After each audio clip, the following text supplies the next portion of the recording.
ભુજના વેડી હાઈસ્કૂલ પાસે આવેલ રસી કરતીરા પાર્ટી પ્લોટ ખાતે મારૂ કંસારા સોની જ્ઞાતિ ટ્રસ્ટ પ્રેરિત મહિલા મંડળ ભુજ દ્વારા આયોજિત સમૂહ શ્રીમદ ભાગવત સપ્તાહ જ્ઞાન યજ્ઞના શ્રવણ માટે શ્રદ્ધાળુઓનો અવિરત પ્રવાહ જોવા મળી રહ્યો છે। રવિવારે ભવ્ય પોથી યાત્રા બાદ વિધિવત રીતે પ્રારંભ થયો હતો।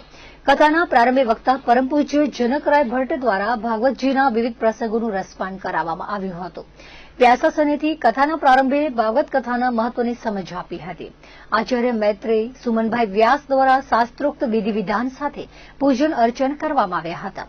વક્તાએ ભક્તિ જ્ઞાન અને વૈરાગ્યના મહત્વ પર પ્રકાશ પાડતા જણાવ્યું હતું કે ભાગવત કથા એ માત્ર શ્રવણ માટે નથી, પરંતુ જીવનમાં ઉતારવા માટેનો એક દિવ્ય માર્ગ છે। સવારના સત્રમાં મુખ્ય યજમાન વેલજી આણંદજી ચનાણી પરિવાર સહિત અન્ય સહયજમાનો અને અનેક પોથી ધારકોએ કથાના પવિત્ર મંત્રોચ્ચાર સાથે પૂજા કરી ધન્યતા અનુભવી હતી।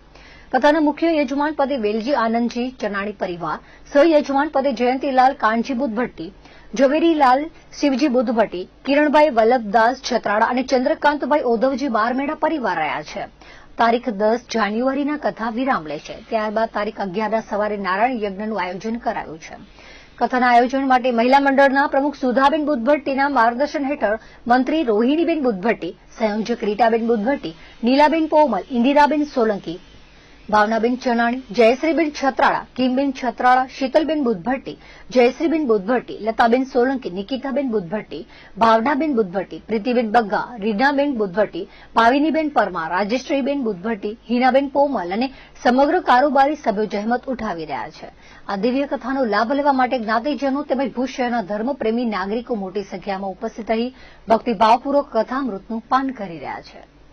ભાગવત સપ્તાહનું આયોજન તારીખ 4/1/26 થી કરી અને 11/1/26 સુધી કરેલું છે, જેમાં અમારા આચાર્ય પદે શ્રી મૈત્રેયભાઈ વ્યાસ છે અને મુખ્ય વક્તા અમારા જનકરાય ભટ્ટ છે, જેઓના સન્મુખે અમે બધા કથાનું શ્રવણ કરી રહ્યા છીએ।